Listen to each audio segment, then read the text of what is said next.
அம்பேத்கர் நினைவு தினமும் பாபர் மசூதி இடிப்புக்கும் என்ன தொடர்பு என்று நாம் யோசித்து இருக்கும்போது ஒரே ஒரு தொடர்பு தான் இருக்கிறது. அது நேர் எதிர்மறையான காரணங்களுக்காகத்தான் அந்த தொடர்பு இருக்க முடியும். எச் ராஜா அவர்கள் ஒரு பல்வேறு வேஷங்களை எல்லாம் கலைந்து விட்டு இப்போ சினிமாவில் வந்திருக்காரு. கந்தன் கருணை அது ஓடுமா ஓடாதான் தெரியாது. எச் ராஜாவுக்கே இந்த ஊர்ல வண்டி ஓடல. கந்தன் கருணை எல்லாம் அவருக்கு கிடையாது. ஆங்கிலத்தில் எர்கேஷியஸ் என்று சொன்னால் மோசமான அல்லது கெட்ட அல்லது ஒரு அடாவடித்தனமான செயல் என்று சொல்லலாம். இந்த எர்கேஷியஸ் என்ற வார்த்தையை இந்தியாவுடைய உச்ச நீதிமன்ற தலைமை நீதிபதி ஏற்கனவே இருந்தவர் தனஞ்சய் சந்திரசூட் 2 இடத்திலே பயன்படுத்தி இருக்கிறார்கள். நீங்கள் புத்தி என்று சொல்லலாம், பக்தி என்று சொல்லலாம், ஆன்மீக பிரச்சாரம் என்று சொல்லலாம். ஆனால் நீங்கள் அனுப்பிய செங்கல் அயோத்தி நகரத்துடைய சாக்கடையிலே இருக்கிறது. ஒரு பத்திரிகையில் எழுதியிருக்கிறார். ஆளுநர் என்ற பதவிக்கு இந்தியாவுடைய அரசியல் சட்டத்தில் மிக குறைந்த தகுதி தான் இருக்கு. யார் வேணாலும் கவர்னராக இருக்கும். தமிழிசை இருக்காங்க, அரிஃப் முகமது கான் இருக்காங்க, இப்போ RN ரவி இருக்காரு. மொழியே தேவையில்லை. ஆனாலும் இன்றைக்கு அவர்கள் பிரச்சனையை உண்டாக்குகிறார் என்றால் எல்லாரும் சேர்ந்து ஒரே மாதிரி கோஷ்டி கானம் பாடுகிறார்கள். எங்க கூட ஒரு ஜட்ஜு சொன்னார், எனக்கு சங்கீதா தெரியும், சகீலா தெரியும், இது என்ன சங்கீதான்னு. எல்லாமே ஹிந்தி தான். அரசியல் சட்டத்திலே 348வது பிரிவிலே நாடாளுமன்றம் எழுதக்கூடிய சட்டங்கள் அனைத்தும் ஆங்கிலத்தில் இருக்க வேண்டும் என்று சொல்லியிருக்கிறார்.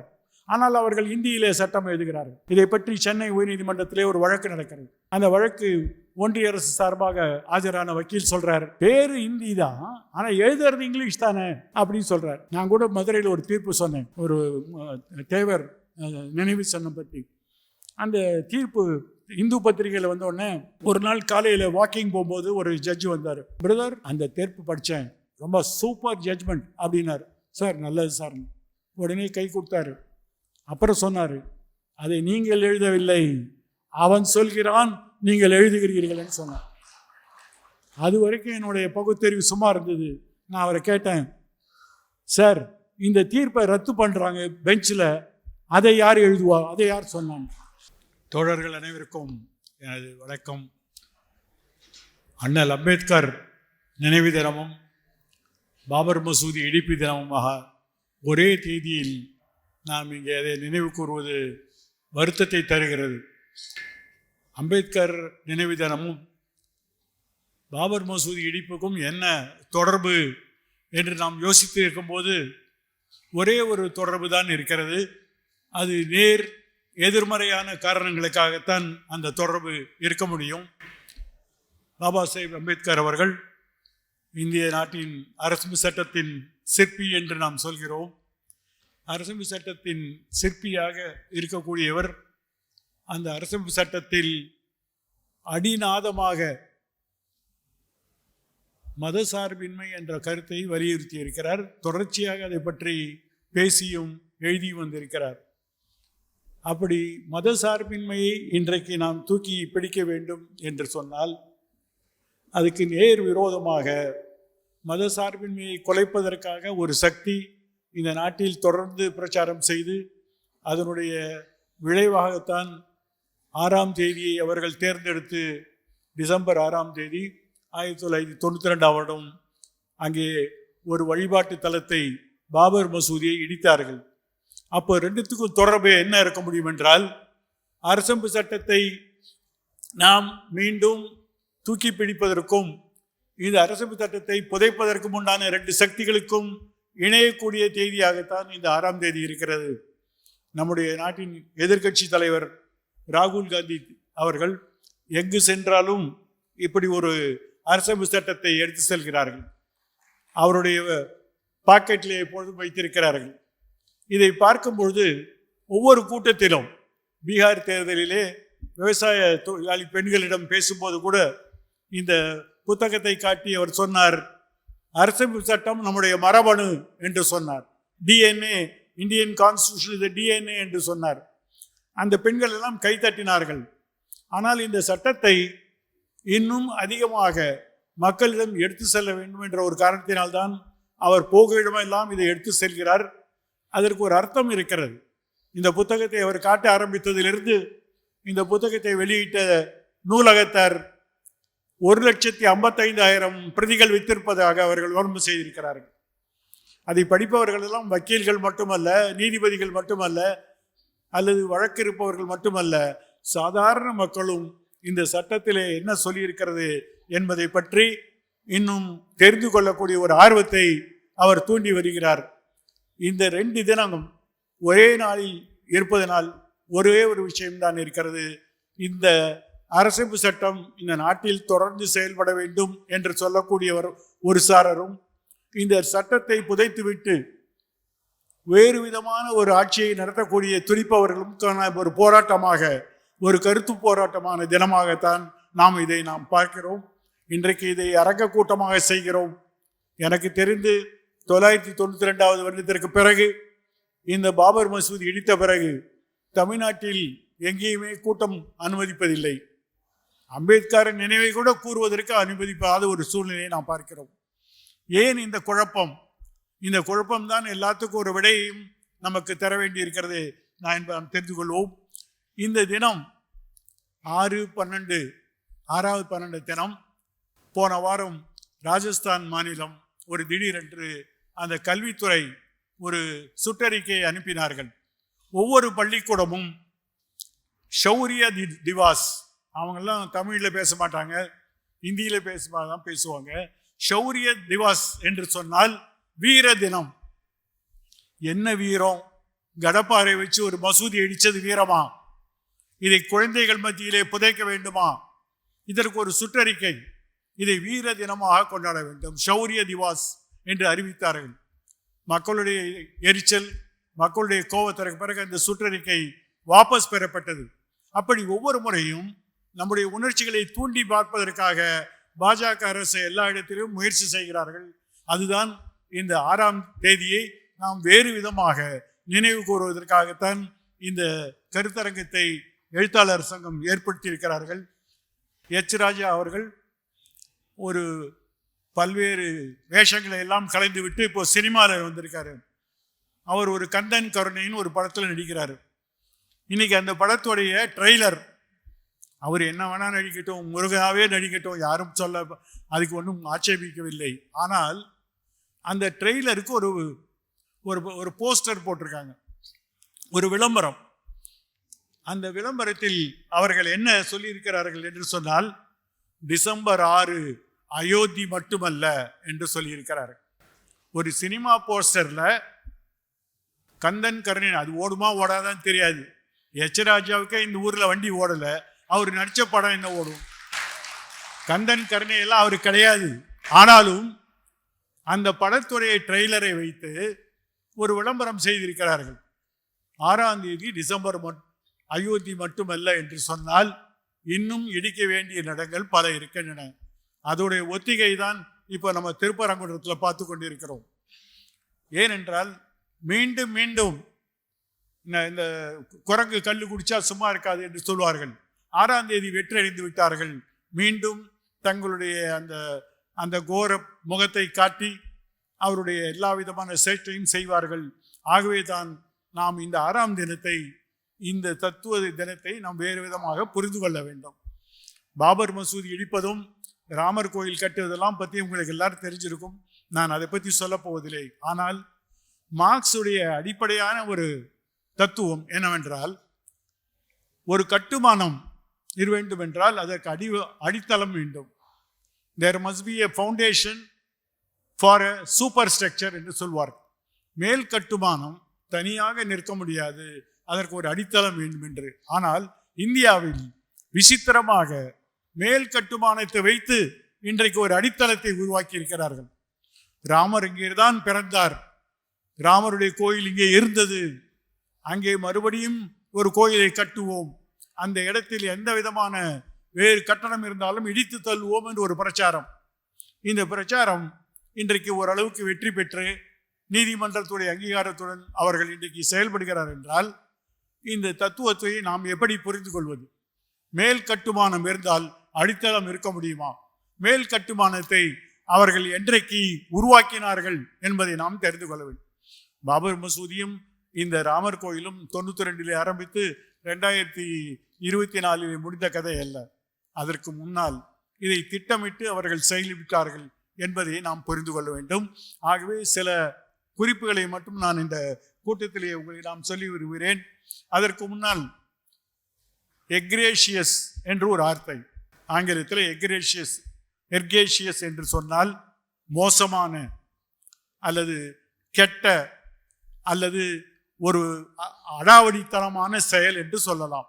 இந்த எர்கேஷியஸ் என்ற வார்த்தையை இந்தியாவுடைய உச்ச நீதிமன்ற தலைமை நீதிபதி ஏற்கனவே இருந்தவர் தனஞ்சய் சந்திரசூட் 2 இடத்திலே பயன்படுத்தியிருக்கிறார்கள். இந்த எர்கேஷியஸ் அடாவடித்தனமான செயல் என்ற வார்த்தையை 2 இடத்தில் அவர்கள் பயன்படுத்தியிருக்கிறார்கள். ஒன்று, அவர் எழுதிய தீர்ப்பு. உங்களுக்கெல்லாம் தெரியும், ராமர் கோயில் கட்டிய தீர்ப்பிலே அவர்கள் இந்த பாபர் மசூதியை இடிப்பதை பற்றி ஒரே ஒரு வரி வருகிறது. இட்ஸ் an egregious act என்று சொல்கிறார்கள். ஒரு அடாவடித்தனமான செயல் என்று சொல்லியிருக்கிறார்கள், அந்த தீர்ப்பிலே சொல்லியிருக்கிறார்கள். அதே சமயத்தில் தலைமை நீதிபதி பின்னாடி அந்த தீர்ப்பை யார் எழுதியாலும் தெரியாது, 5 பேர் கையெழுத்து போட்டார்கள். ஆனால் தீர்ப்புடைய ஆசிரியர் யார்? It is unanimous but anonymous என்று சொல்வார்கள். ஏகமனதான தீர்ப்பு, ஆனால் பெயர் தெரியாதவர்கள் எழுதியது என்று பார்த்தோம். யாருக்கும் அதில் ஒன்றும் சந்தேகமே இல்லை. 5 பேர் எழுதியிருக்கிறார்கள். அதை எழுதியக்கூடியவர் யார் இருக்க முடியும் என்று எல்லாரும் கண்டுபிடிக்கலாம். இன்றைக்கு நம்முடைய மின்னணு தகவல் அந்த விஷயங்கள்லாம் மிகப்பெரிய அளவில் இருக்கும் பொழுது இந்த தீர்ப்பை இவர்தான் எழுதியிருப்பார் என்று எல்லாருக்கும் தெரியும். ஆனால் அவரால் அதை மறைத்து கொள்ள முடியவில்லை. தான் எழுதுவேன் அதை சொல்ல வேண்டிய ஒரு காத்திருந்தார்கள். அதுக்கு ஒரு வேலை வந்தது. என்ன வேலை என்றால், அவர் ஓய்வு பெற்ற பிறகு இந்த தீர்ப்பை நான் தான் எழுதினேன் என்று சொல்ல வேண்டும். எப்படி சொல்ல வேண்டும்? அவர் சொல்கிறார், இந்த தீர்ப்பை நாங்கள் விசாரித்தோம், மிக உணர்ச்சிகசமான ஒரு வழக்கு, ராத்திரி பகலாக நாங்கள் யோசித்து எங்கள் மண்டை காய்ந்ததுதான் மிச்சம். அப்படி யோசித்து கொண்டிருக்கிற வேளையில் கடவுளாக பார்த்து எங்களுக்கு அருள் கொடுத்தார், எப்படி இந்த தீர்ப்பை எழுத வேண்டும் என்று அவர் சொன்னார். அப்படி சொல்லும் பொழுது அதை எழுதியது தான் என்பதையும் அவர் அதில் சொல்லிக் கொண்டார். ஏனென்றால் அதுவரை அந்த தீர்ப்பை எழுதியது யார் என்று தெரியாது. இப்போ நிறைய தீர்ப்புகள் நம்முடைய உச்ச நீதிமன்றத்தில் வந்து கொண்டிருக்கின்றன. சமீபத்தில் நம்முடைய ஆளுநருக்கு எப்படி செயல்பட வேண்டும் என்பதற்கு குடியரசுத் தலைவருடைய ஆலோசனை தீர்ப்பு 5 பேர் எழுதுகிறார்கள். யார் எழுதியது என்று தெரியாது, எல்லாரும் கையெழுத்து போடுகிறார்கள். இதைத்தான் சொல்வார்கள் ஏகமனதாக ஆனால் அனாமதேய தீர்ப்பு என்று சொல்வார்கள். இப்படி ஒரு தொடர்ச்சி. ஏன் அவர்கள் இப்படி செய்கிறார்கள்? ஏன் அவர்களால் எழுதியவர் யார் என்று சொல்ல முடியவில்லை என்றால், மக்கள் ஒருவேளை தவறாக புரிந்து கொள்வார்கள், ஆகவே எல்லாரும் சேர்ந்து ஒரே மூஞ்சியை காட்டலாம் என்று சொல்லலாம். ஆனால் இந்த அயோத்தி தீர்ப்பு உண்மையிலே நீங்கள் பார்த்தால் அதில் இந்த எக்ரேஷியஸ் ஆக்ட் என்று அவர் சொன்னது பாபர் மசூதி இடிப்பைத்தான் சொன்னார்கள். அப்படி இடிப்பை பற்றி மோசமான செயல் என்று சொல்லிவிட்டு அதை இடித்தவர்களை பற்றி என்ன செய்ய வேண்டும், அவர்கள் மீது என்ன நடவடிக்கை எடுக்க வேண்டுமோ ஒன்றும் கிடையாது. இடித்ததற்கு என்ன தண்டனை? ஒன்றும் கிடையாது. ஒரு போற போக்கில் எல்லாருக்கும் நல்லது சொல்ற மாதிரி இது ஒரு எக்ரேஷியஸ் ஆக்ட்னு சொல்லிவிட்டார்கள். அப்படி சொல்லிவிட்டு அவர்கள் சும்மா போகவில்லை. நீங்கள் யோசித்து பார்க்க வேண்டும். ஒரு ராமர் கோயில் தீர்ப்பை கிட்டத்தட்ட ஒரு 80 வருஷமாக நடந்த ஒரு வழக்கு அயோத்தியில் சின்ன நீதிமன்றத்தில் ஆரம்பித்து அலகாபாத் 3 நீதிபதிகள் அமர்விலை முடித்து உச்ச நீதிமன்றத்திலும் வந்து பல நாட்கள் கழித்து ஒரு தீர்ப்பை சொல்கிறார்கள். இந்த தீர்ப்பை சொன்ன பிறகு அந்த தீர்ப்பு என்ன தீர்ப்பு, எதற்காக அந்த தீர்ப்பு என்பதை பார்க்க வேண்டும். அதையெல்லாம் நான் சொல்வதற்கு ஒரு முன்னால் ஒரே ஒரு பின்னணி. நீங்கள் எல்லாம் நினைத்து கொண்டிருப்பீர்கள், இந்த ராமர் கோயிலுடைய பிரச்சாரம் பாஜக, அதுவும் குறிப்பாக அத்வானி ரதத்தில் ஏறி குஜராத்தில் இருந்து ராமர் கோயிலை கட்டுவோம் என்று புறச்சது. அது மட்டுமல்ல, இதற்கெல்லாம் ஒரு ஆரம்பம் இருக்கிறது. அந்த ஆரம்பத்திற்கான ஒரு சூத்திரதாரி RSS இயக்கம் என்பதை புரிந்து கொள்ளுங்கள்.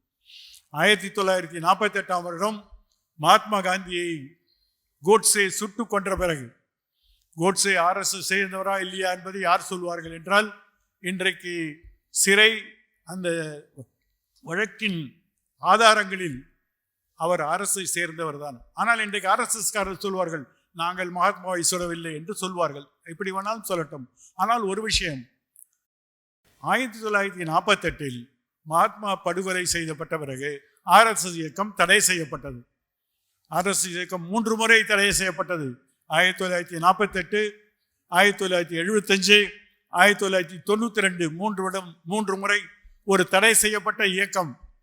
1948 அந்த இயக்கம் தடை செய்யப்பட்ட பிறகு அவர்கள் யாராவது போய் வழக்கம் போல எல்லாத்தையும் சொல்றாங்க, நாங்கள் ஒன்றும் பண்ணவே இல்லை, எங்களுக்கு தொடர்பே கிடையாது, நாங்கள் ஒரு சமுதாய இயக்கம், ஒரு கலாச்சார இயக்கம் என்றெல்லாம் ஆன்மீக பிரச்சாரம் தான் என சொல்லி காங்கிரஸ்குள் அவர்கள் பிரச்சாரம் செய்கிறார்கள். அப்பொழுது அரசியல் சட்டம் நடைமுறைக்கு வந்துவிட்டது. இந்தியாவுடைய உள்துறை அமைச்சர் சர்தார் பட்டேல் தான் RSSஐ தடை செய்ய உத்தரவிட்டவர். எல்லாரும் சேர்ந்து போன அப்போது ஒரு சான்ஸ் கொடுக்கலாம், அவர்களும் செயல்படட்டும் என்று ஒரு அறிவித்தார்கள். 1950க்கு பிறகுதான் அந்த இயக்கம் தடை நீக்கப்பட்டு மறுபடியும் அவர்கள் நடைமுறைக்கு வருகிறார்கள். அந்த சமயத்தில் அவர்கள் ஒரு பிரச்சாரத்தை ஆரம்பிக்கிறார்கள். உத்தரப்பிரதேச மாநிலத்தில் அவங்களுக்கு கொஞ்சம் செல்வாக்கு இருக்கிற மாநிலம். அந்த மாநிலத்தில் ஒரு பிரச்சாரம். என்ன பிரச்சாரம் என்றால் கையெழுத்து பிரச்சாரம். ஒவ்வொரு வீடாக சென்று கையெழுத்து வைக்கிறார்கள். 2 கோரிக்கை. முதல் கோரிக்கை, பசுவதை தடை சட்டம் கொண்டு வர வேண்டும், பசுவை கொல்லக்கூடாது, அதற்கு தடை செய்ய வேண்டும்.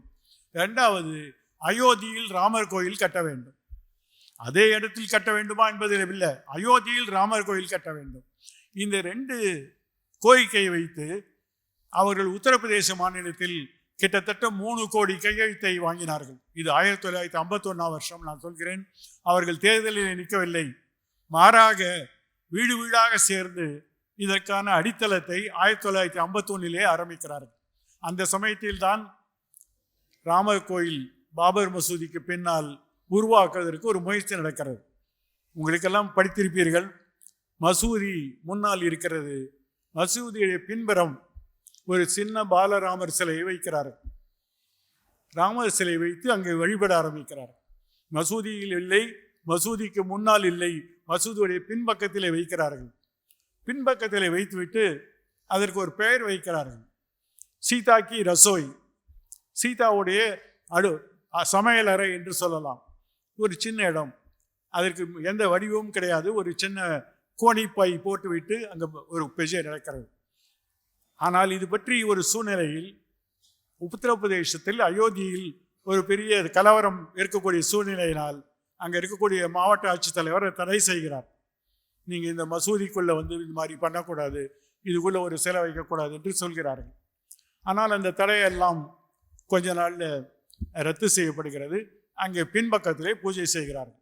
விசித்திரமான பூஜை. ஏன் நான் இதை சொல்கிறேன் என்றால், ஒரு சின்ன விஷயத்தை ஊதி பெருசாக்கி அந்த பெருசை பலூனாக்கி அந்த பலூனையும் வெடிக்க வைக்கக்கூடிய அந்த சாமர்த்தியம் அவளுக்கு உண்டு. ஒரு பக்கத்தில் மக்களிடம் நாங்கள் இங்கே கோயில் கட்டுவோம், இன்னொரு பக்கத்தில் சின்ன பூஜை, நாங்கள் உள்ளெல்லாம் வரல, வெளியில தான் உட்காந்துருக்கோம், வாசலில் உட்காந்துருக்கோம் அப்படின்னு இப்படியெல்லாம் ஆரம்பித்து கொஞ்சம் கொஞ்சமாக அவர்கள் அந்த கோரிக்கையை பெருசு பெறுகிறார்கள். ராமருக்கு அங்கே பூஜை நடக்கிறது. பிஜேபி ஆட்சிக்கு வருகிறார்கள். பிஜேபி ஆட்சிக்கு வருவதற்கு முன்னாலும் ஒரு சின்ன சம்பவம் நடந்தது. 1975 RSS இயக்கம் தடை செய்யப்பட்டது. மறுபடியும் தடை செய்யப்பட்ட பிறகு அந்த இயக்கம், அப்பொழுது இருந்த இந்தியாவுடைய பிரதமர் இந்திரா காந்தி, அவருடைய மகன் சஞ்சய் காந்தி, இந்திரா காந்தி அவர்கள் 20 அம்ச திட்டம் வைக்கிறார்கள். சஞ்சய் காந்தி 5 அம்ச திட்டம் வைக்கிறார்கள். 5 அம்சத்தில் ஒரு திட்டம் குடும்ப கட்டுப்பாடு. இந்த குடும்ப கட்டுப்பாட்டை உத்தரப்பிரதேசத்திலும் பீகாரிலும் கட்டாயமாக செய்து நூற்றுக்கணக்கானவரை கட்டாயமாக குடும்ப திறமையோடு செய்கிறார்கள். இதை பார்த்து மிகப்பெரிய ஒரு குழப்பமும் எதிர்ப்பாளையும் வருகிறது. அதை இந்தியிலே சொல்வார்கள் நாஷ்பந்தி என்று சொல்வார்கள். குடும்ப கட்டுப்பாடுக்கு பெயர் நாஷ்பந்தி. 75 இப்படி கட்டாய குடும்ப கட்டுப்பாடு செய்வதை RSS இயக்கம் ஆதரிக்கிறார்கள். அவர்கள் இந்திரா காந்திக்கு கடிதம் எழுதுகிறார்கள், 5 அம்ச திட்டத்தை நாங்கள் ஏற்றுக்கொள்கிறோம், எங்கள் தடையை நீக்கிவிடுங்கள். அப்பொழுது இருந்த RSS தலைவர் தியோரஸ், பாலாசாஹேப் தியோரஸ் என்பவர் எழுதிய கடிதம் இன்றைக்கு யார் வேண்டுமானாலும் பார்க்கலாம். ஒரு தடை செய்யப்பட்ட இயக்கம், எல்லோரும் எதிர்க்கக்கூடிய இயக்கம், குடும்ப கட்டுப்பாட்டில் மோசமான விளைவுகளை ஏற்படுத்திய ஒரு இயக்கத்தில் RSS சொல்கிறார்கள், நாங்களும் 5 அம்ச திட்டத்தை நிறைவேற்ற வருகிறோம் என்று. இதை பார்த்து அந்த தடை மாறிவிடும் என்று அவர்களுடைய நப்பாசை. ஒவ்வொரு முறையும் அவர்கள் தடை செய்யப்பட்ட போது அரசாங்கத்துக்கு ஆதரவாக ஒரு அறிக்கை விடுவது, அரசாங்கத்துக்கு ஆதரவாக நாங்கள் செய்கிறோம் என்றெல்லாம் சொல்வார்கள். இப்படியெல்லாம் செய்தி 1976 ஜனதா கட்சி ஆட்சிக்கு வருகிறது. ஜனதா கட்சி எல்லாம் சேர்ந்து ஒரு அவியல், பல்வேறு கட்சிகள் சேர்ந்து ஒரு கூட்டணி. நாங்கள் நெருக்கடி நிலையை எதிர்க்கிறோம், சர்வாதிகாரத்தை எதிர்க்கிறோம், ஜனநாயகத்தை மீண்டும் அதே பாதையிலே வைக்கப் போகிறோம் என்று சொல்லி வருகிறார்கள். அந்த கூட்டணியுடைய பிரதம அமைச்சர் மொரார்ஜி தேசாய். மொரார்ஜி தேசாயுடைய அமைச்சரவையில் பல்வேறு அமைச்சர்கள் இருக்கிறார்கள். பழைய காங்கிரஸ்காரர்கள் இருக்கிறார்கள், சுதந்திரா கட்சியை சேர்ந்தவர்கள் இருக்கிறார்கள், பழைய ஜனசக்தியை சேர்ந்தவர்கள் இருக்கிறார்கள், எல்லாரும் சோசியலிஸ்டுகள் இருக்கிறார்கள். இந்த அமைச்சரவையில் ஒரு திடீரென்று குழப்பம். என்ன குழப்பம் என்றால், இந்த அமைச்சரவையில் இருப்பவர்கள் ஜனதா கட்சியில் மட்டும்தான் உறுப்பினர்களாக இருக்க வேண்டும், ஜனதாவிலும் இருந்து கொண்டு RSSலும் இருக்கக்கூடாது, பின் சீட்டிலிருந்து இந்த குதிரையை ஓட்டக்கூடாது என்று அவர்கள் வைக்கிறார். அதாவது டபுள் மெம்பர்ஷிப் என்று சொல்வார்கள், இரட்டை உறுப்பினர்கள். ஒரு அமைச்சரவையில் இருக்கக்கூடிய அமைச்சர்கள் ஒரு கட்சிக்கு மட்டும்தான் விசுவாசம், இன்னொரு கட்சி ஒரு ரகசியமான கட்சி, அதனுடைய பின்புலம், அதனுடைய வடிவம், அதனுடைய உறுப்பினர்கள் யாருக்கும் தெரியாது, இன்றைக்கும் தெரியாது. RSS என்ற இயக்கத்துடைய அமைப்பு என்ன, அதோடைய வருமானம் என்ன, அதோடைய செயல்பாடுகள் என்ன, யார் அதோடைய கட்டமைப்பை எல்லாம் வடிவைக்கிறார்கள் யாருக்கும் தெரியாது. ஆனால் அந்த சூழ்நிலையில் இந்த இரட்டை உறுப்பினர் முறை வேண்டுமா வேண்டாமா? ஒரு கட்சியில் இருக்கலாம். இப்ப கூட வக்கீல்கள் தேர்தலிலே போடுகிறார்கள், வக்கீல் சங்கத்திலே தேர்தல் என்றால் ஒரு சங்க உறுப்பினர் ஒரு சங்கத்தில் மட்டும்தான் ஓட்டு போட வேண்டும். 10 சங்கத்தில் உறுப்பினராக சேர்ந்து 10 ஓட்டு போட முடியாது என்று ஒரு பேர். ஆனால் அன்றைக்கு ஜனதா கட்சியிலே இருக்கக்கூடிய பல அமைச்சர்கள் ரகசியமாக RSSலும் உறுப்பினராக இருந்தார்கள். அதை தடை செய்ய முடியவில்லை. அதனுடைய விளைவு ஜனதா கட்சியுடைய ஆட்சி கவிழ்ந்தது. RSSக்கு வெற்றி. ஏனென்றால் அவர்கள் பின்னே இருந்தாலும் முன்னே இருந்தாலும் அவர்களுக்கு தான் வெற்றி. ஏனென்றால் அவர்களால் இந்த அரசாங்கத்தை கொண்டு வர முடிந்தது, அரசாங்கத்தை கவிழ்க்கவும் முடிந்தது. இந்த பிரச்சனையில்தான் முதன்முறையாக புதிய ஒரு அரசியல் கட்சியை உண்டாக்குகிறார்கள்.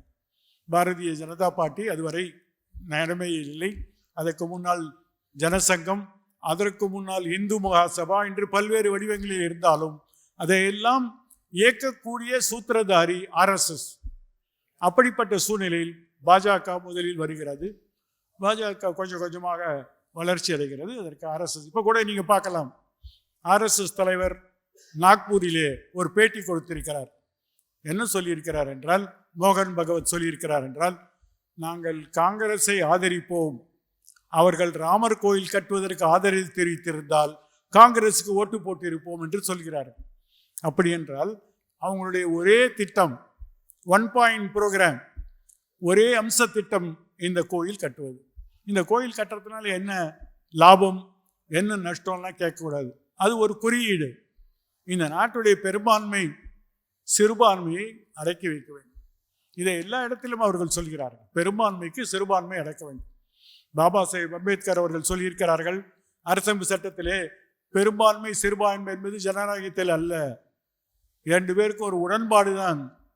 ஒரு சிறுபான்மையை நசுக்கிவிட்டு ஒரு பெரும்பான்மையை ஆட்சி செய்ய முடியாது என்பதனால்தான் இந்திய அரசியல் சட்டத்திலே 25வது பிரிவு, 26வது பிரிவு, 29வது பிரிவு, 30வது பிரிவில் எல்லாம் மத உரிமை, மத சார்பற்ற உரிமை, மதத்தை நம்பாமல் இருப்பதற்கு உரிமை, சிறுபான்மையினருக்கு உரிமை எல்லாம் இந்த சட்டத்தில் எழுதப்பட்டிருக்கிறது. இதுக்கெல்லாம் ஒரு பின்னணி இருக்கிறது.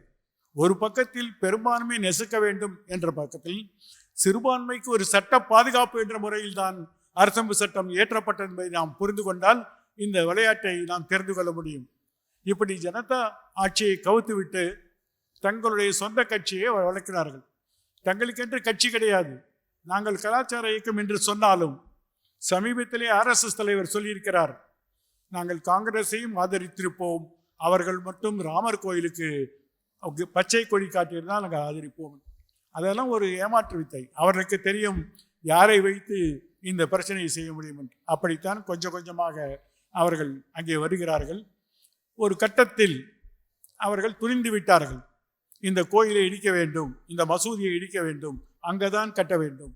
At the same place Ramar அந்த மசூதிக்குள்ளதான் பிறந்தார் என்பதுக்கு என்ன சாட்சி இருக்கிறது? உங்களுக்கு ஞாபகம் இருக்கும், இந்த மசூதிக்கு கீழே வேறு ஒரு வழிபாட்டு தலம் இருக்கிறது என்று சொன்னார்கள். என்ன அதுக்கு சாட்சி? ஏதோ 2-3 தூண்கள் இருக்கின்றன. வழிபாட்டு தலம் என்றால் முன்னால் ஒரு அயோத்தியிலே ராமர் கோயில் இருந்ததா என்று யாருக்கும் கிடையாது. ஒரு அசர்ஷன், ஒரு வாதத்திற்கு சாட்சியம் வேண்டும். அப்பொழுது அலகாபாத் நீதிமன்றத்தில் இந்த வழக்கு நடக்கும் பொழுது 3 நீதிபதிகள் சொன்னார்கள், நீங்கள் சொல்கிறீர்கள் மசூதிக்கு கீழே ஒரு வழிபாட்டு தலம் இருக்கிறது, நாம் அதை பார்த்து விடுவோம். அதற்காக தொல்லியல் நிபுணர்களை, தொல்லியல் துறையை வைத்து நீங்கள் கீழே தோண்டி பாருங்கள், வேறு ஏதாவது ஒரு சாட்சி கிடைக்கிறதா என்று அப்பொழுதே தோண்டுவதற்கு ஆரம்பித்தார்கள். இந்த தொல்லியல் துறைக்கு இப்படிப்பட்ட ஒரு பழைய வடிவத்தை கீழே தோண்டினால் அந்த பழைய அந்த ஸ்ட்ரக்சர் விழுந்து விடும் என்ற பயம் இருந்தது. ஆகவே அவர்கள் ஒரு ஜப்பான் கம்பெனியுடன் ஒப்பந்தம் செய்கிறார்கள். இதெல்லாம் மேட்டர் ஆஃப் ரெக்கார்ட், நீங்கள் வேண்டுமானால் பார்க்கலாம். அலகாபாத்துடைய 3 நீதிபதிகள் தொல்லியல் துறையை ஆராய சொல்கிறார்கள். தொல்லியல் துறைக்கு போதுமான அளவுக்கு அனுபவம் கிடையாது. அதனால் அவர்கள் ஒரு ஜப்பான் கம்பெனியுடன் ஒப்பந்தம் செய்கிறார்கள். ஜப்பான் கம்பெனி 26 தொழிலாளர்களை வேலைக்கு வைக்கிறார்கள். 26 தொழிலாளர்களை வேலைக்கு வைக்கும் பொழுது அந்த நீதிமன்றத்தில் ஒரு மனு செய்கிறார்கள். இந்த 26 தொழிலாளர்களும் இந்து மதத்தை சேர்ந்தவர்கள். நீங்கள் தோண்டப்போவது ஒரு மசூதி, ஒரு இஸ்லாமியருடைய வழிபாட்டு தலம். ஆனால் தோண்ட போகக்கூடிய தொழிலாளிகள் அனைவரும் ஒரே மதத்தை சேர்ந்தவர்கள். எங்களுக்கு இந்த குழுவின் மீது நம்பிக்கை இல்லை என்று ஒரு மனு போடுகிறார். அதை ஏற்றுக்கொண்ட அலகாபாத் 3 நீதிபதிகள் சொன்னார்கள், இது போன்ற உணர்ச்சிகரமான பிரச்சனையில் ஒரே மதத்தை சேர்ந்தவர்கள் இருக்கக்கூடாது, இந்த குழுவில் எல்லா மதத்தை சேர்ந்தவர்களும் இருக்க வேண்டும் என்று அந்த உத்தரவு போடப்படுகிறது. அந்த உத்தரவின் அடிப்படையில் அந்த தோண்டக்கூடிய குழு மாற்றி அமைக்கப்படுகிறது. அதற்கு பிறகு தோண்டி எடுத்ததையெல்லாம் ஆராய்ச்சி செய்து தொல்லியல் துறை ஒரு மனு போடுகிறார்கள். என்ன மனு போடுகிறார் என்றால், இந்த மசூதிக்கு கீழே என்ன ஒரு கட்டடம் இருக்கிறது எங்களால் கண்டுபிடிக்க முடியவில்லை, அது வழிபாட்டு தலமா இல்லையா என்று எங்களுக்கு தெரியாது, குறிப்பாக ராமர் கோயில் இருந்ததா என்பதற்கு எந்த சாட்சியும் இல்லை என்று சொல்லிவிட்டார்கள். அலகாபாத் நீதிமன்றத்திலிருந்து வழக்கு உச்ச நீதிமன்றத்துக்கு வருகிறது. உச்ச நீதிமன்றத்துடைய தீர்ப்பிலே சொல்லியிருக்கிறார்கள், பாபர் மசூதிக்கு கீழே ஒரு வழிபாட்டு தலம் இருந்ததற்கான எந்த அடையாளமும் இல்லை, குறிப்பாக ராமர் அங்கதுதான் கோயில் இருந்தது என்பதற்கு அடையாளம் இல்லை என்று சொன்னார்கள். இப்படி சொன்ன பிறகு ஒரு சொத்து வழக்கில், இந்த சொத்து எனக்கா உனக்கா என்ற வழக்கில் தீர்ப்பு எதை அடிப்படையில் கொடுக்க வேண்டும் என்று யோசித்து பாருங்கள். இது மாதிரி ஒரு பக்கத்தில் வழக்கை நடத்தி கொண்டு இன்னொரு பக்கத்தில் அத்வானி அவர்கள் ரதத்திலே வருகிறார்கள். அந்த ரதம் ராமர் கோயிலை கட்டியே தீருவோம், குஜராத்திலிருந்து சோமேஸ்வரர் கோயிலிருந்து ஆரம்பிக்கிறார்கள். எல்லாமே ஒரு வரலாற்றை ஒட்டி வைத்து பார்த்திருப்பார்கள். இந்த ரதம் கொஞ்சம் கொஞ்சமாக முன்னேற வரும்போது இந்த கோயிலுக்காக மக்களிடமிருந்து ஆதரவு வேண்டும். அதனால் ஒருவரும் ஒரு செங்கல் கொடுக்க வேண்டும். அந்த செங்கலிலே ஸ்ரீராம் என்று எழுதியிருக்கும். ஒரு செங்கல் கொடுக்கணும். அதை ராமசிலன்யாஸ் என்று சொல்வார்கள். தமிழ்நாட்டிலிருந்து கூட நிறைய பேர் லாரியில் அமிச்சாங்க. ஜெயலலிதா அம்மையார் அவர்கள் கொடி காட்டி அனுப்பி வைத்தார்கள். ராம் சிலன்யாஸ், ராமர் கோயில் கட்டுவதற்கான செங்கல் இங்கேருந்து போகுது. நம்முடைய பொள்ளாச்சி மகாலிங்கமும் அவர்கள் கூட காந்தி வள்ளலார் இயக்கம் வைத்திருப்பார். அவர் கூட செங்கல் அமிச்சார். நீங்கள் படித்த காந்தியும் நீங்கள் படித்த வள்ளலாரும் இதுதானா என்று நாம் கேட்க வேண்டும். தமிழ்நாட்டிலே செங்கலை வைத்து ஒரு இயக்கம், அந்த செங்கல் ராமர் கோயில் கட்டுவாங்களா தெரியாது, ஆனால் ஒரு இயக்கம். உங்களுக்கெல்லாம் தெரியும், நான் சொன்னால் அதிர்ச்சி அடைவீர்கள். இப்படியெல்லாம் லட்சக்கணக்கிலே செங்கல் அயோத்தியிலே குவிக்கப்பட்டது. ஆனால் அந்த செங்கலுக்கு பிரயோஜனம் கிடையாது. ஏனென்றால் இந்த கோயில் கட்டக்கூடிய இடம் சரையு நதி கரையோரம். அங்கே கட்ட வேண்டும் என்றால் அங்கே கான்கிரீட் ஸ்ட்ரக்சர் தான் வேணும். இந்த செங்கல் எல்லாம் அங்கே தாக்கு பிடிக்காது. ஆகவே இந்த செங்கல்கள்லாம் பயன்படவில்லை. சமீபத்தில் ஒரு ஆங்கில பத்திரிகையிலே போட்டிருக்கிறார்கள், அயோத்தி நகரத்தில் கட்டக்கூடிய சாக்கடையில் இந்த சிலன்யாஸ் எல்லாம் இருந்தது என்று சொல்லியிருக்கிறார். இதுதான் உண்மை. நீங்கள் புத்தி என்று சொல்லலாம், பக்தி என்று சொல்லலாம், ஆன்மீக பிரச்சாரம் என்று சொல்லலாம். ஆனால் நீங்கள் அனுப்பிய செங்கல் அயோத்தி நகரத்துடைய சாக்கடையிலே இருக்கிறது, ஒரு பத்திரிகையில் எழுதியிருக்கிறார்கள். நான் ஏன் சொல்கிறேன் என்றால், இந்த மாதிரி பிரச்சாரம் செய்வது மக்களுடைய சிறிய அளவுக்கு அவளுடைய சின்ன புத்திக்கு வேண்டுகோள். பெரிய பிரச்சனையை அவர்கள் பார்க்கவில்லை. ஜெயலலிதா அம்மையார் அவர்கள் ஏன் பச்சை கொடி காட்டினார்கள்? என்ன ஆதாரம்? எல்லாரும் ஆதாரம். அங்கே கோயில் கட்ட வேண்டும். இந்த ரதம் கொஞ்சம் கொஞ்சமாக முன்னேறி வருகிறது. உத்தரப்பிரதேசத்திலே முலாயம் சிங் அரசாங்கம் தடை செய்கிறார்கள். எங்கள் மாநிலத்தில் இந்த ரதத்தை விட மாட்டோம், தடை செய்கிறார்கள்.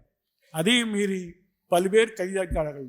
இந்தியா முழுவதும் ஒரு கலவர சூழ்நிலை வருகிறது.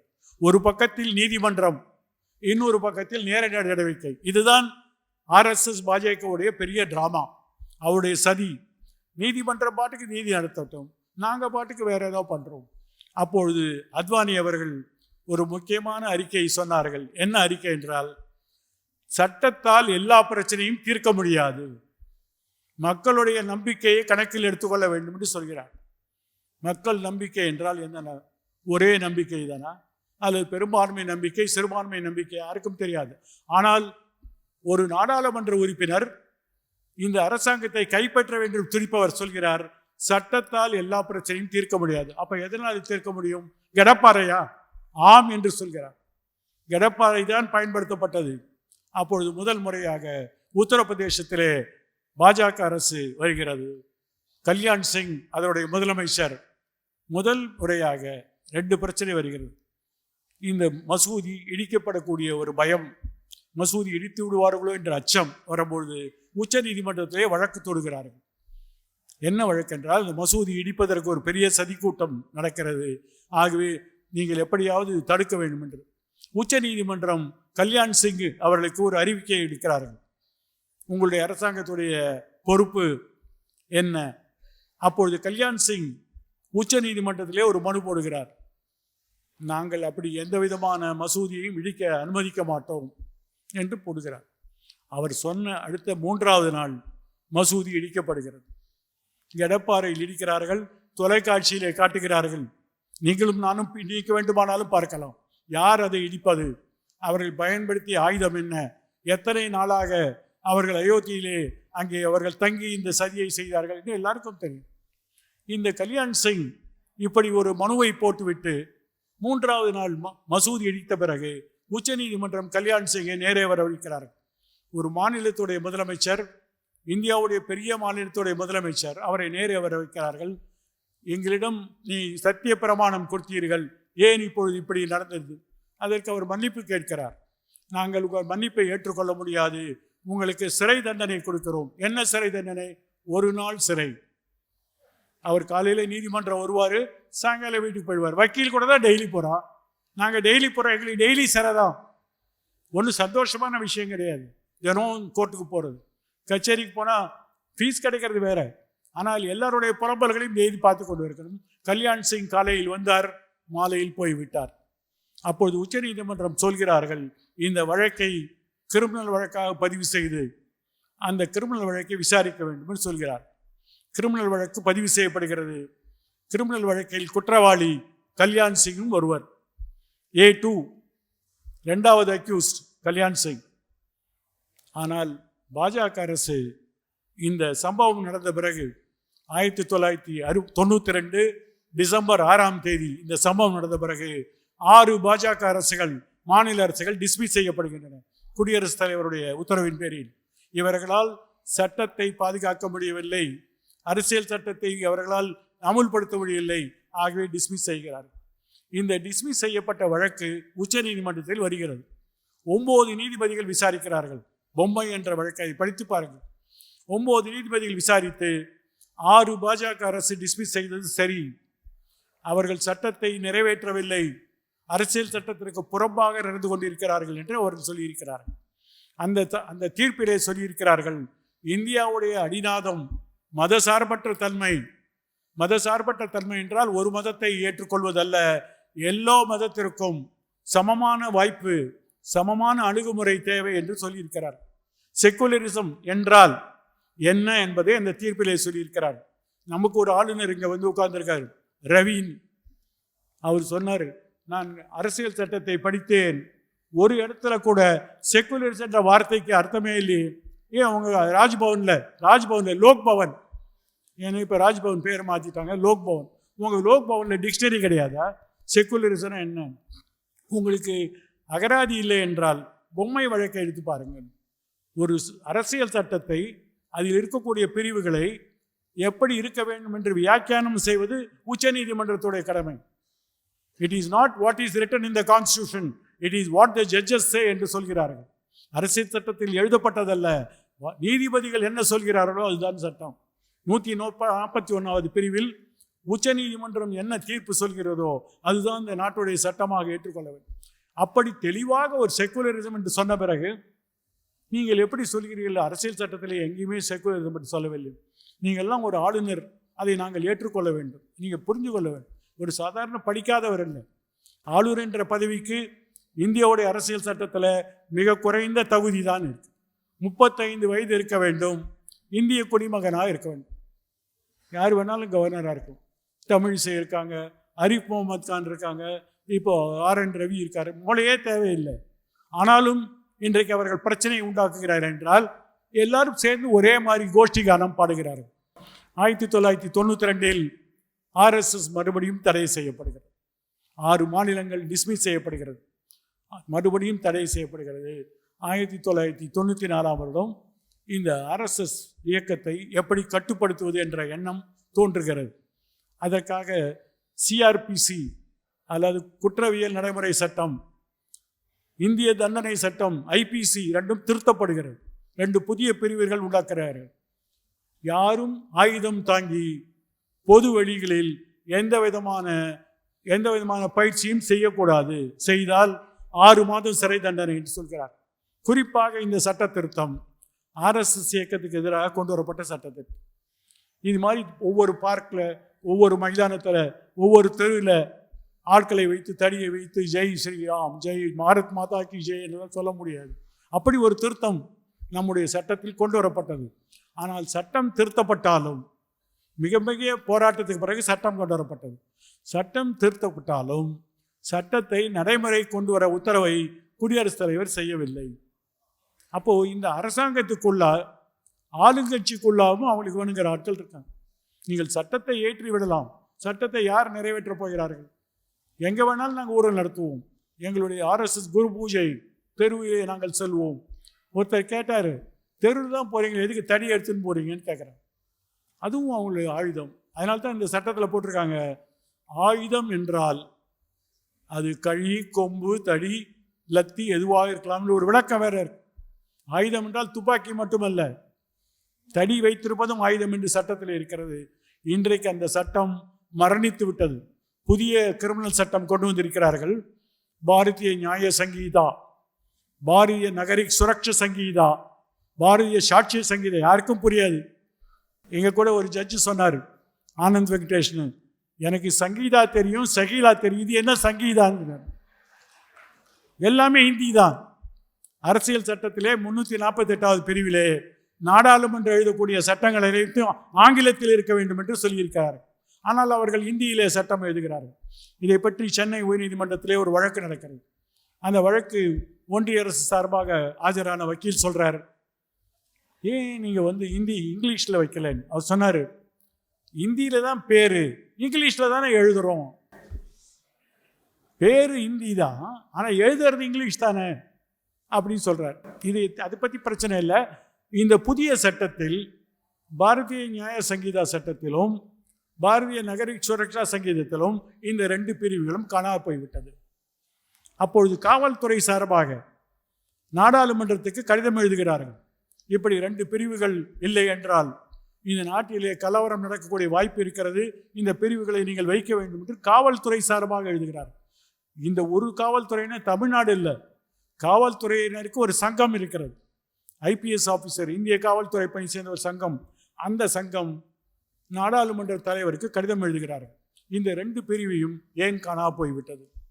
புதிய சட்டம், பழைய பிரிவுகளெல்லாம் இருக்கிறது, இந்த 2 பிரிவும் அதற்கு பதில் சொல்லவில்லை. ஏனென்றால் அவளுக்கு நன்றாக தெரியும், வேண்டுமென்றே அதையெல்லாம் எடுக்கிறார்கள் RSS, அவருடைய கைப்பாவை. ஆகவே இந்த மசூதியை இடிப்பு என்ற பிரச்சனை வந்த பிறகு உச்ச நீதிமன்றம் இந்த வழக்கை தொடர்ந்து நடத்த வேண்டும் சொன்ன பிறகு கல்யாண் சிங் நீதிமன்றம் வர வேண்டும். உத்தரப்பிரதேசத்துடைய முன்னாள் முதலமைச்சர் அக்யூஸ் நம்பர் 2 அவர் உள்ள வரணும். உடனே அவர் வராமல் இருப்பதற்கு என்ன செயல் என்றால் அவரை ராஜஸ்தான் ஆளுநராக போட்டுவிட்டார். ஒரு மாநிலத்துடைய ஆளுநர் 5 வருடம் பதவி வகிப்பார். அந்த 5 வருட காலத்தில் அவர் மீது சிவில் கிரிமினல் நடவடிக்கை எடுக்க முடியாது. there is immunity from prosecution. ஒரு சட்டப்படி நடவடிக்கை எடுப்பதற்கு ஆளுநருக்கு பாதுகாப்பு இருக்கிறது. அதனால் அவருக்கு பாதுகாப்பு கொடுக்கப்படுகிறது. 5 வருஷம் எப்படி கேஸ் நடக்கும்? அவர் தான் கவர்னராக இருக்காரு. கேஸ் நடக்காது. கேஸ் நடக்கவில்லை, பல வருடங்கள் நடக்கவில்லை. கடைசியாக அந்த வழக்கு அலகாபாத் நீதிமன்றத்தில் தள்ளுபடி செய்யப்படுகிறது. போதுமான சாட்சி இல்லை.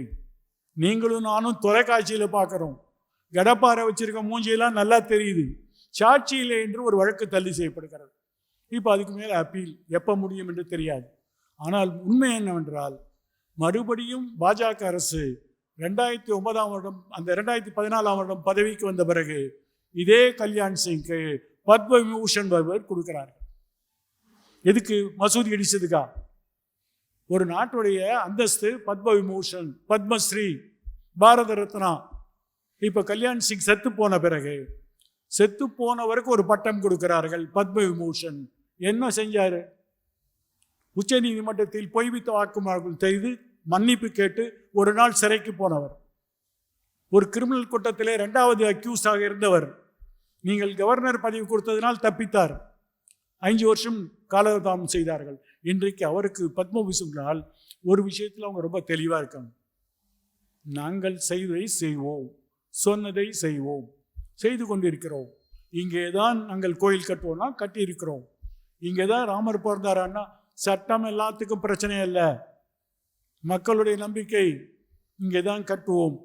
இதுக்கு என்ன ஒரு ஆதாரம் என்றால் உச்ச நீதிமன்றம் அவர்கள் சார்பாக தீர்ப்பு சொல்கிறார். மிக விசித்திரமான தீர்ப்பு.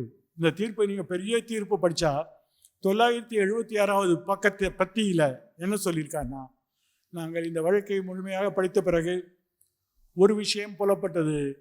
கடந்த 500 வருடங்களாக இந்துக்கள் அங்கு தொழுகை வழிபட்டார்கள். அந்த அடிப்படையில் அந்த இடத்தில் ராமர் கோயில் கட்டலாம். இப்போ இடித்ததுக்கு என்ன தண்டனை? அது கிரிமினல் வழக்கு நடக்கும். அப்போ மசூதி என்னாச்சு? இன்னொரு இடத்துல போய் கட்டிங்க. ராமருக்கு அதே இடத்தில் கோயில், ஆனால் மசூதி வேற எங்கேயாவது ஒரு இடத்துல ஒரு 25 கிலோமீட்டர் தள்ளி ஒரு இடம் கொடுத்துருக்காங்க, இங்கே ஒரு மசூதி கட்டிக்கும். இந்த மாதிரி ஒரு தீர்ப்பை நாம் எல்லாம் படித்து ராமர் கோயில் வெற்றி, ராமர் கோயிலில் வெற்றி என்று சொன்னால் அந்த தீர்ப்போடைய அடிப்படை என்ன? தீர்ப்புகளை விமர்சிக்கலாம், தீர்ப்புகளை விமர்சிக்கிறதுக்கு எந்த தடையும் கிடையாது. தீர்ப்பு சட்டப்படி தவறு என்றால் சட்டப்படி தவறு என்று சொல்லலாம். அந்த தீர்ப்பிலே நான் கேட்கிறேன், நீங்கள் விசாரித்த வழக்கு ஒரு சொத்து பற்றிய வழக்கு. சொத்துக்கான ஆவணம் யார் கொடுத்தார்கள்? 500 வருடமாக அங்கே மசூதி இருக்கிறது. மசூதிக்கு பின்னால் ஒரு சின்ன சிலையை வைத்திருக்கிறீர்கள். அந்த சின்ன சிலையை பெரிதாக்கி இப்பொழுது ராமர் கோயில் கட்டியாச்சு. இந்த கோயில் கட்டின பிறகு பிரச்சனை என்னவென்றால் சொத்து அடிப்படையில் தீர்ப்பு கொடுத்த வேண்டால் வழக்கு சொத்து பற்றியது. இந்த இடம் யாருக்கு சொந்தம்? ஆனால் அவர்களுக்கு கொடுக்கவில்லை. சொத்து யாரிடம் இருந்ததோ அவரிடமிருந்து பறித்து பெரும்பான்மையானவருடைய நம்பிக்கை. அப்போ வாட் இஸ் ரெலவெண்ட்? ஒரு சொத்து வழக்கில் நம்பிக்கை அடிப்படையில் தீர்ப்பு வைத்தால், அதை படிப்ப ஒருத்தர் கொடுத்துருக்காரு மதுரையில், இங்கே தான் நீங்கள் தீபம் ஏற்றணும், தீபஸ்தபம் சொல்லியிருக்காங்க. இப்போ இந்த மாதிரி நிறைய பேர் வருவார்கள். உச்ச நீதிமன்றமே வழிகாட்டிய பிறகு ஒரே ஒரு நாள் கேள்வி கேட்குறேன், உச்ச நீதிமன்றம் வழிகாட்டியாச்சு, எல்லாரும் பண்ணலாம், யார் வேணால் பண்ணலாம், இதுதான் இங்கே தான் இருந்தது, நம்பிக்கை சட்டம் இல்லை. ஒரு சின்ன கேள்வி கேட்குறேன், ராமாயணம் பல மொழிகளில் எழுதப்பட்டிருக்காரு. கம்பராமாயணத்தில் கூட எழுதியிருக்காங்க தமிழில். கம்பராமாயணம், கம்பர் அவருடைய உரிய முறையில் அவருடைய அந்த வார்த்தை நளினத்தில் எழுதியிருக்காரு. அதில் ஒரு சின்ன கதை. என்ன கதைன்னா, கைகேயி தசரதனுடைய மனைவி தசரதனிடம் ஒரு வரம் வாங்குகிறார், 2 வரம். தசரதன் உயிரை போரில் காப்பாற்றியதற்காக தசரதன் சொல்றாரு, உனக்கு 2 வரம், எப்போ வேணா கேளு.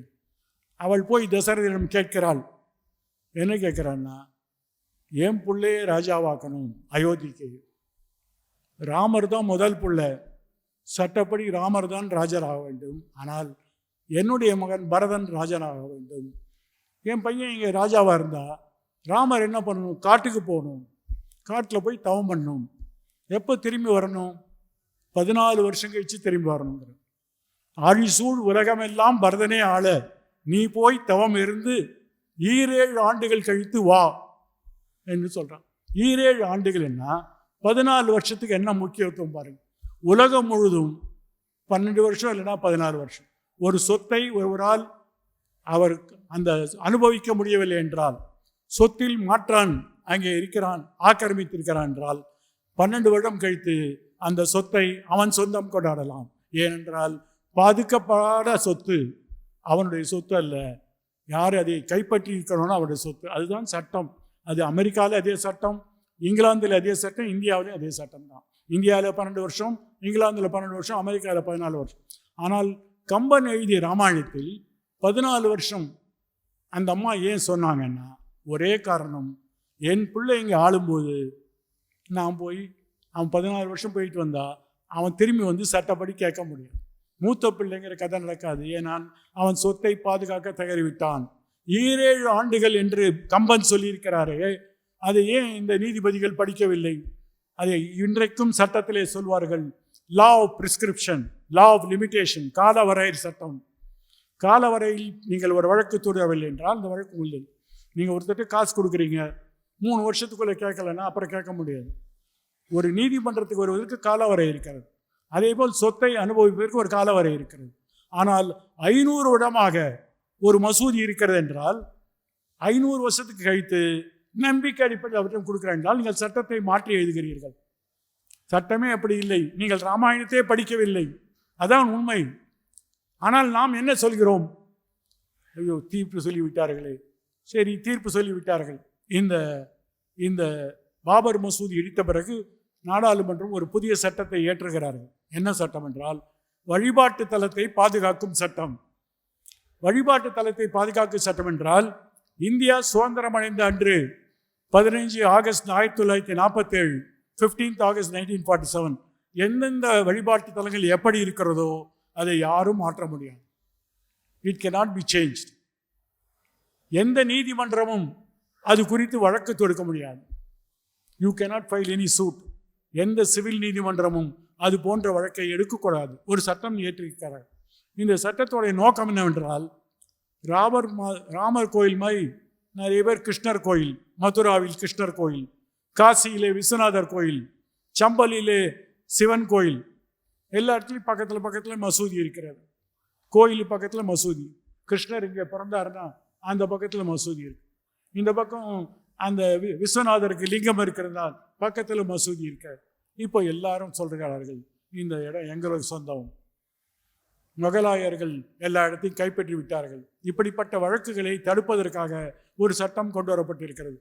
அந்த சட்டத்துடைய கடைசியில் என்ன சொன்னார்கள் என்றால், இந்த சட்டம் ராமர் கோயிலுக்கு பொருந்தாது. ஏன் ராமர் கோயில் பொருந்தாது என்றால், ராமர் கோயில் வழக்கு 1948 நடந்து கொண்டிருக்கிறது. நடந்து கொண்டிருக்கிற வழக்கை நாடாளுமன்றத்தால் தடுக்க முடியாது. இனிமேல் வரக்கூடிய வழக்குகளுக்கு இந்த சட்டம் பொருந்தும். பொருந்தும்னா நீங்கள் பொருந்தும் என்று வைத்துக்கொள்கள். RSSஐ பொறுத்தவரை பொருந்தாது. காசியை விட்டு கொடுங்க, மதுராவை மீட்போம், சம்பலை மீட்போம், ஒரு வழக்கு போடுகிறார்கள். என்ன வழக்குன்னா, நாங்கள் உள்ளே போய் பார்க்கணும், இங்கே ஒரு லிங்கம் இருக்குது. அவர்கள் சொல்கிறார் அது லிங்கம் இல்லை, நாங்கள் கோயிலில் தொழுகை போகும்போது நாங்கள் கை கால் கழுவுற இடம். இல்லை, நாங்கள் போய் பார்க்கணும். ஒரு நீதிமன்றம் அதுக்கு அனுமதிக்கிறார்கள். ஒரு அட்வொகேட் கமிஷனர் போட்டு போய் பார்த்துட்டு வா. இப்படி தொடர்ச்சியான வழக்குகள். இந்த வழக்குகளை எல்லாம் தடுக்க வேண்டும். புதிதாக வந்திருக்கக்கூடிய சட்டம் இதையெல்லாம் தடுக்கிறது என்று சொன்னால், இதே நீதிபதி சந்திரசூட் அவர்கள் அதற்கு தடை செய்ய மறுத்துவிட்டார். சட்டத்தில் தடை இருக்கிறது, நீதிமன்றம் விசாரிக்கக்கூடாது என்று இருக்கிறது. அப்படி என்றால் எல்லாவற்றையும் மறுபடியும் பிரச்சனையாக்கும். இப்போது உச்ச நீதிமன்றம் தடை செய்திருக்கிறார். சஞ்சீவ் கண்ணா என்ற தலைமை நீதிபதி இந்த வழக்கை யாரும் விசாரிக்கக்கூடாது என்று சொல்கிறார். இது உண்மை என்றால், திருப்பரங்குன்றத்தில் இந்த தூணில் தான் தீ ஏற்றணும். எந்த சட்டம்? இந்த சட்டம் உங்களுக்கு பொருந்தாதா? இந்த சட்டம் இந்த நீதி சாமிநாதனுக்கு பொருந்தாதா? அவருக்கு எந்த சட்டமும் பொருந்தாது. Is a law to himself. அவர் தான் சட்டம் முடிப்பார். இன்னும் கேட்டால் என்ன சில பேர் கேட்டாங்க, நீங்கள் இதை பற்றி ஒரு கட்டுரை எழுதணும். நான் கட்டுரை எழுதுகிறேன், நீங்கள்லாம் என்ன பண்ணுறீங்க? நான் கட்டுரை எழுதி பத்திரிகை போட்டுக்கிறேன். நான் அந்த முகநூலிலே போட்டேன், இந்த சுவாமிநாதன் வேதத்தை நம்புகிறார். அவர் ஒரு பேட்டியில் சொல்லியிருக்காரு, வேதம் படித்ததனால் ஒரு கொலைகாரனை விடுதலை பண்ணிக்கிட்டோம். அந்த வேதத்துடைய பகுதியாக உபனிஷத் ஒன்று இருக்கிறது. பல உபனிஷத்துகள் இருக்கிறன, கிளை அறநூல்கள். அதில் ஒரு உபனிஷத்தில் என்ன போட்டிருக்கானா, அசதோமா சத்கமய தமசோமா ஜோதிர்கமயன்னு போட்டு. அசதோமா சத்கமய என்ன அர்த்தம்னா, எங்களை இந்த நிச்சயமற்ற தலையிலிருந்து நிச்சயத்துக்கு கூட்டு செல்லுங்கள். தமசோமா ஜோதிர்கமய என்றால் எங்களை இருட்டிலிருந்து வெளிச்சத்துக்கு கூட்டு போங்கள்னு சொல்லி, எங்களை இருட்டிலிருந்து வெளிச்சத்துக்கு. இப்போ சுவாமிநாதனுக்கு தேவை இந்த உபனிஷத் தான். உங்களை இருட்டிலிருந்து வெளிச்சம் காட்ட வேண்டும். ஏனென்றால் இன்றைக்கு ஒரு சந்திரச்சூடு மட்டுமல்ல, சந்திரச்சூடோட வழித்தோன்றல்கள் இன்றைக்கு இருக்கிறார்கள். அவர் மேலே இருந்தாருன்னா அவங்க கீழே இருக்காங்க. இதே சந்திரச்சூட் தன்னை கடவுள் தான் காட்டினார் வழி என்று சொன்னார். நான் அவருக்கு ஒரு லெட்டர் எழுதினேன். நீங்கள் விசாரித்த வழக்கில் பலராமரே ஒரு பார்ட்டி, பலராம விரஜ்மான் அப்படி என்று சொன்னால், பலராமன் என்ற விக்கிரகம் தான் அந்த வழக்கை போட்டது. நான் அவரிடம் கேட்டேன், உங்களுக்கு எந்த கடவுள் வழிகாட்டினார்? வழக்கு போட்ட சாமியா, வழக்கு போடாத சாமியான்னு? இல்லை, காட் இஸ் அ பார்ட்டி. கடவுளே அந்த வழக்கில் ஒரு கட்சி. இவர் சொல்கிறார் கடவுள் தான் வழிகாட்டினார். எந்த கடவுள் உங்களை வழிகாட்டினார் நான் கேட்குறேன். நான் கூட மதுரையில் ஒரு தீர்ப்பு சொன்னேன், ஒரு தேவர் நினைவு சின்னம் பற்றி. அந்த தீர்ப்பு இந்து பத்திரிகையில் வந்த உடனே ஒரு நாள் காலையில் வாக்கிங் போகும்போது ஒரு ஜட்ஜு வந்தார். பிரதர், நாங்கள் எல்லாரும் பிரதர் சிஸ்டர் தான். பிரதர், அந்த தீர்ப்பு படித்தேன், ரொம்ப சூப்பர் ஜட்ஜ்மெண்ட் அப்படின்னாரு. சார் நல்லது சார். உடனே கை கொடுத்தாரு. அப்புறம் சொன்னார், அதை நீங்கள் எழுதவில்லை, அவன் சொல்கிறான், நீங்கள் எழுதுகிறீர்கள்னு சொன்னார். அது வரைக்கும் என்னுடைய பகுத்தறிவு சும்மா இருந்தது. நான் அவரை கேட்டேன், சார் இந்த தீர்ப்பை ரத்து பண்ணுறாங்க பெஞ்சில், அதை யார் எழுதுவா, அதை யார் சொன்னாங்க? அதுக்கு அவர் சொன்னார், நீங்கள் எப்பயுமே வில்லங்கன் தான், உங்ககிட்ட பேசுகிறதே வேஸ்ட்னு போயிட்டார். 6 வருடம் கழித்து என்னுடைய தீர்ப்பு ரத்து செய்யப்பட்டது.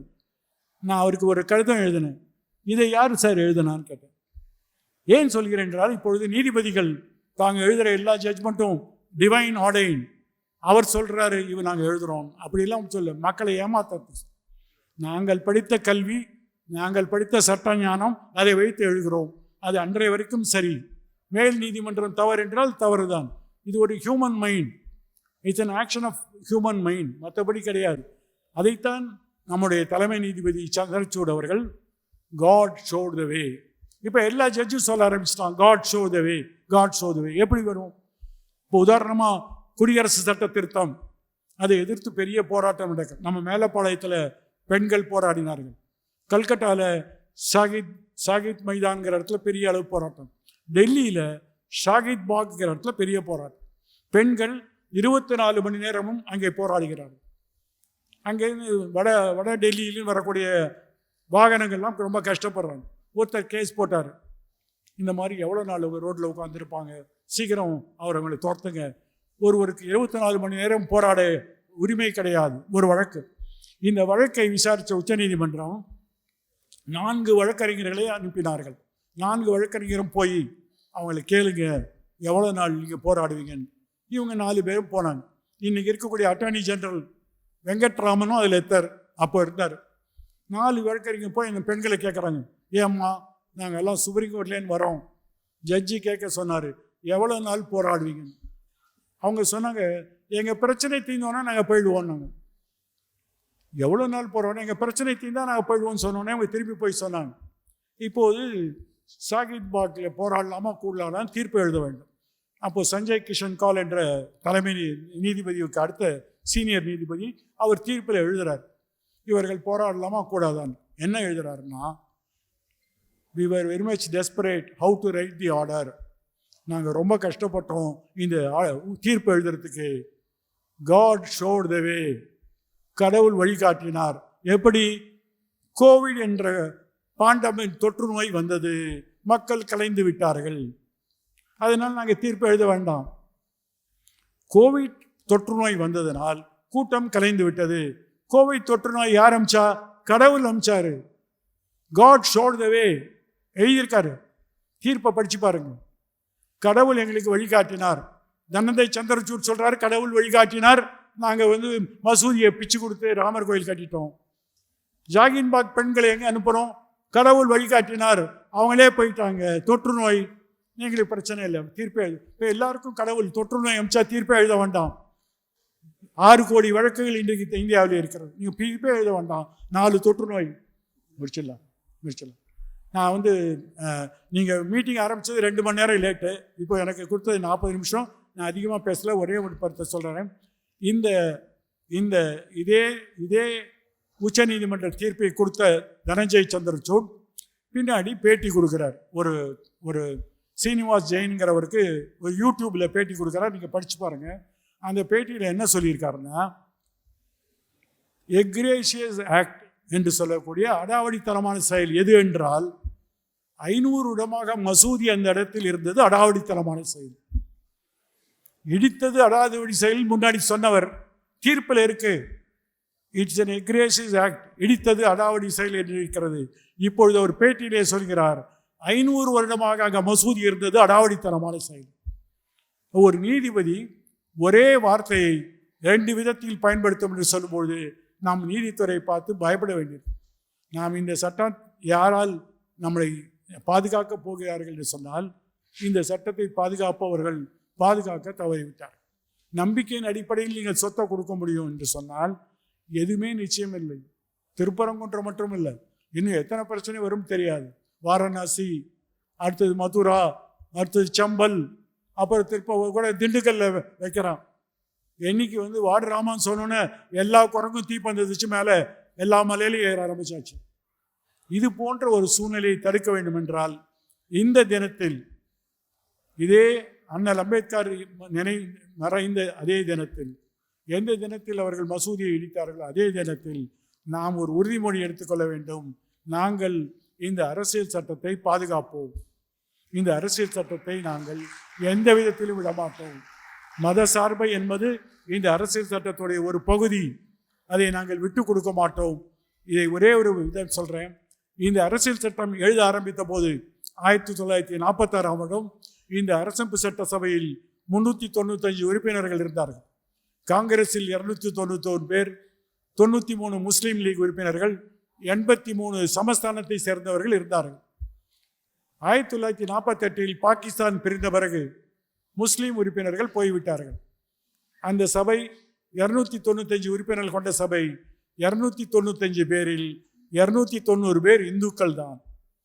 மெஜாரிட்டி மக்கள் இந்துக்களாக இருந்தாலும் இந்த நாடு மத சார்பையை தான் நடக்கும் என்று அவர்கள் எழுதினார்கள். அதைத்தான் நாம் என்றைக்கும் நினைவு கூற வேண்டும்.